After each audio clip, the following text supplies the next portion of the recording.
In this revision video we're going to look at a couple of connected particle questions, the two pulley questions that were on the homework. Okay, so let's make sure we get the diagram right. We've got two objects or two particles.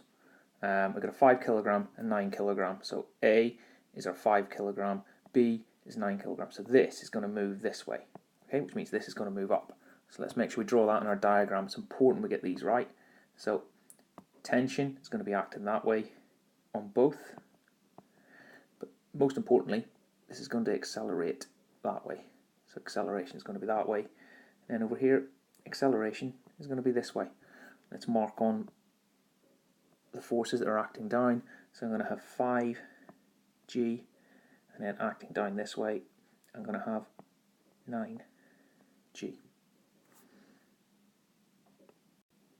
Okay, right, now let's start answering the question. Remember, we're going to use Newton's second law, F equals ma.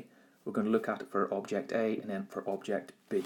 Okay, so make sure you tell the examiner that's what you're doing. Okay, so I'm going to do A first. Okay, so the examiner knows I'm talking about A. I'm going to use F equals ma. Okay, right, let's look at just A.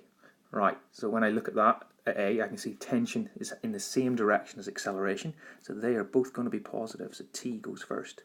So I've got T equals, no, sorry, not T equals, T minus 5g.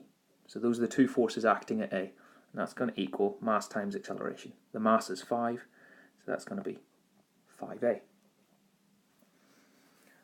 At B, okay, so if I write what's happening at B. Okay, so if we look at B, now when I look at B, there are two forces. There's tension and there's the 9g.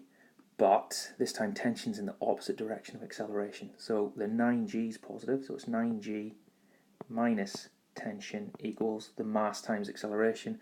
And this time the mass is 9 and the acceleration is the thing we don't know. Okay, equation 1, equation 2. Let's tell the examiner what we're about to do with those two things. So I'll do that, let's get that circle around there. Okay, so I'm going to do 1 plus 2. Equation 1 plus equation 2. I've told them exactly what I'm going to do. Okay, so when we do this is generally what you do in these questions. The t's are going to cancel out. So I'm going to get 9g minus 5g equals, and it'll be 5a plus 9a, so that's 14a. It's supposed to be an a. And when you do the maths there, okay, you should get 4g equals 14a, and when you work that out, you get 2.8 meters per second squared equals a. Let's underline that so the examiner can find it really easily. Okay, don't forget the units. Now I know a, I'm going to go up here to the top of the screen and I'll work out t. So I'm going to use t minus 5g equals 5a, which is equation 1. I know what a is now, so t equals 5 times 2.8 plus 5g. g is 9.8. Get your calculator out, do that, and you should find that is 63 newtons. 7 marks. Okay, in part B, what assumption did the word light mean we take? Well, that means that the tension is constant throughout the string, so T is the same on both sides. Okay, let's have a look at the second question. Okay, similar question again. So first thing to do, let's make sure we label this diagram correctly. Okay, so let's look at A. So A is going to have a tension going that way, it'll have a tension going this side. What do we know about two objects? So mass of A is 2, so I've got 2g acting down there.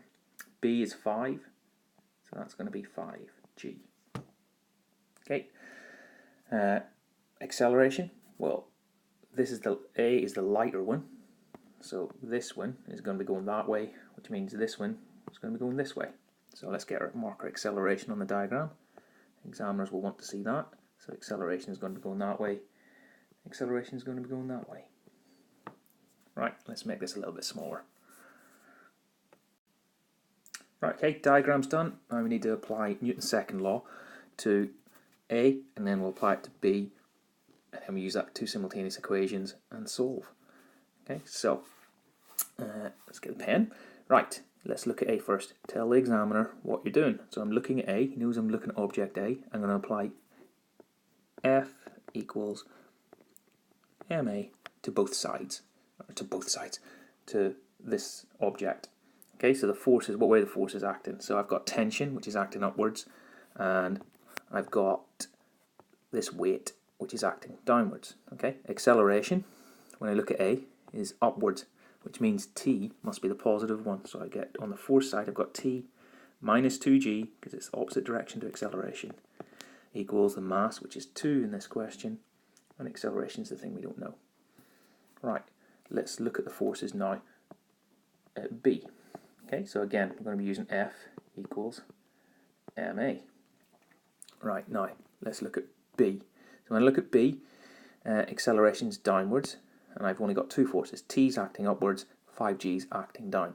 So A and 5g, same direction, so they are the positive forces this time. So I'm going to get 5g minus t equals, the mass is 5, so it's 5a. Every time you do one of these questions, you'll always get a positive t and a minus t, which means, right, tell the examiner what I'm doing. Equation 1, equation 2. So all you got to do is do equation 1 plus equation 2, and I'm going to get the t's to cancel out. So I'm going to get 5g minus 2g equals 7a. Okay, now I've only got one unknown, which is the a. Okay, and we can work out what that is. So you're going to get 7a equals 3g. I'm going to skip that bit and just tell you what the answer is. It's 4.2 meters per second squared equals a. Okay, so I told the examiner what a is. Okay, so I'll go up to the top and I'll find what t is. I'm going to substitute that 4.2 in. I'm going to use equation 1 again, so I'm going to state what I'm doing. So I'm going to use equation 1, which is t minus 2g equals 2a. I know then that t equals 2a, so that's 2 times 4.2 plus 2 times 9.8, or 2g. Okay, stick that in your calculator and you get the tension to be 28. Don't forget the units, newtons. Okay, part A done. Part B, what assumption did the word inextensible, underlined in the first sentence, enable you to make in your solution? Inextensible means that the acceleration is constant on both sides. Okay, acceleration is constant would be enough to get the marks. Okay, so that's your two pulley questions.